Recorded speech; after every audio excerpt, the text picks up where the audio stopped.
ঈদে যত রকমের ডেজার্টই তৈরি করে না কেন, একবার যদি এই ডেজার্টটি তৈরি না করেন তাহলে কিন্তু আফসোস থেকে যাবে। আর যদি এই ডেজার্টটি একবার টেবিলে রাখতে পারেন তাহলে সবাই শুধু এই ডেজার্টটি খেতে চাইবে। Hello everyone, welcome to Madhab cooking world. আমার আজকের রেসিপিতে থাকছে ঈদ স্পেশাল একেবারে সহজ আর খুবই সুস্বাদু ডেজার্ট রেসিপি। আর এই ডেজার্টটি তৈরি করতে কি কি উপকরণ লাগছে সেই রেসিপিটাই পুরোটা এক নজরে দেখে নিই। ডেজার্টটি তৈরির জন্য এখানে আমি প্যাকেটের জর্দা সেমাই নিয়েছি। মেজারমেন্ট কাপে হিসাব করলে 1 কাপ পরিমাণে জর্দা সেমাইগুলোকে ভেঙে চুরে গুঁড়ো করে নিয়েছি, একটা সাইডে রেখে দিচ্ছি। এখন একটা পাত্রে কিছুটা পরিমাণ নিয়ে নিয়েছি দুধ। অবশ্যই দুধটা ঠান্ডা হতে হবে। আর এখানে আমি 1 টেবিল চামচের কিছুটা কম আগার আগার পাউডার এর সাথে মিক্স করে নিচ্ছি। অবশ্যই এখানে আগার আগারটা আপনি চাইলে আরও বাড়িয়ে দিতে পারবেন। আমার কাছে কিন্তু কম ছিল, তাই আমি ব্যালেন্স করে এরই সাথে 1 টেবিল চামচ দিয়ে দিচ্ছি কর্নফ্লাওয়ার। যদি আপনি কর্নফ্লাওয়ারটা না থাকে তাহলে এখানে আগার আগারের পরিমাণটা কিন্তু আরেকটু বাড়িয়ে দিতে হবে, তাহলেই কিন্তু সেই ডেজার্টটা খুব সুন্দরভাবে সেট হবে।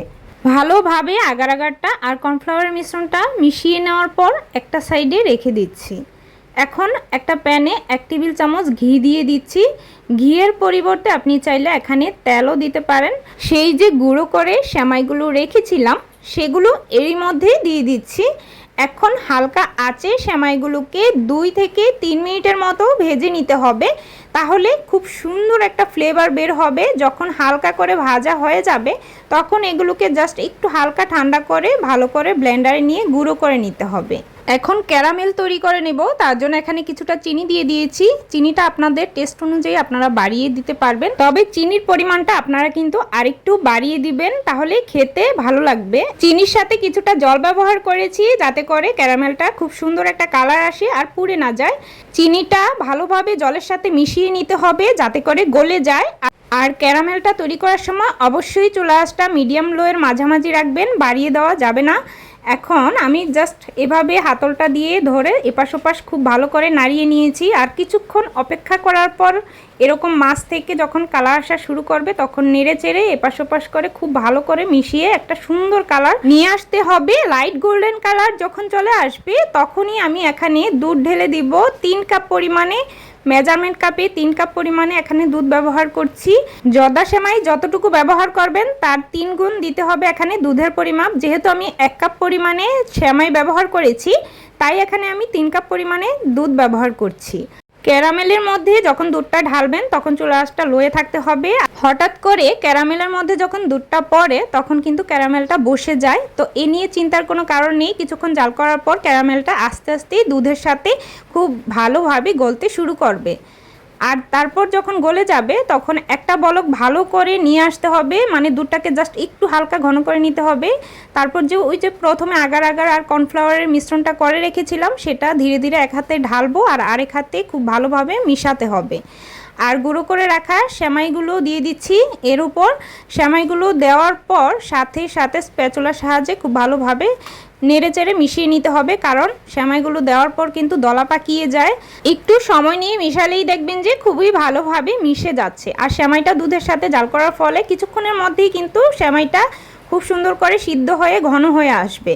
আর এরকম ঘন হওয়ার আরও 2 থেকে 3 মিনিটের মতো একটু জাল করে ভালোভাবে এরকম থকথকে করে ঘন করে নিতে হবে। আর যখন এরকম একটা কনসিস্টেন্সি চলে আসবে ঠিক তখনই আমি হাতের কাছে যে পাত্রগুলো রেখেছিলাম যেখানে আমি সেট করব এই ডেজার্টটা, সেই পাত্রগুলো হাতের কাছে রেখে তারপর এগুলো সাথে সাথেই ঢেলে নিচ্ছি। আর এরই মাঝে ঢালার সময় আমার গত একটা ভিডিওতে একটা আপু কমেন্ট করেছিল, সেটাও আপনাদের সাথে শেয়ার করছি। আপু বলেছিল, আপু তোমার ভিডিওগুলো খুব ভালো লাগে, আমার নামটা নিও প্লিজ। আমার নাম মিম। থ্যাংক ইউ মিম এত সুন্দর একটা কমেন্ট করার জন্য। এখন আমি সেই ডেজার্টটা 2টো পাত্রে খুব সুন্দর করে ঢেলে সেট করে নিয়েছি। আর এগুলো কিন্তু গরম অবস্থায় সাথে সাথেই ঢেলে নিতে হবে, না হলে কিন্তু বসে যাবে। এখন আমি যে সেমাইগুলো গুঁড়ো করে রেখেছিলাম সেখান থেকে কিছুটা রেখে দিয়েছিলাম, এখন সেগুলো একটা সাইডে খুব সুন্দর করে ডিজাইন করে দিয়ে দিয়েছি।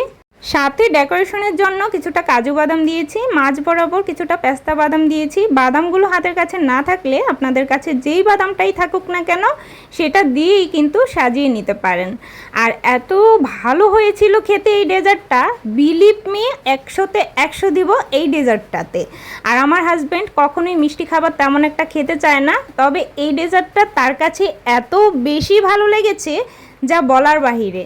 তো আপনারা অবশ্যই ঈদের দিন বলবো এই ডেজার্টটা অবশ্যই তৈরি করবেন। চ্যানেলে আপনি নতুন হয়ে থাকলে এরকম আরও মজার আর সুন্দর পারফেক্ট রেসিপি দেখার জন্য অবশ্যই চ্যানেলটি সাবস্ক্রাইব করে রাখবেন।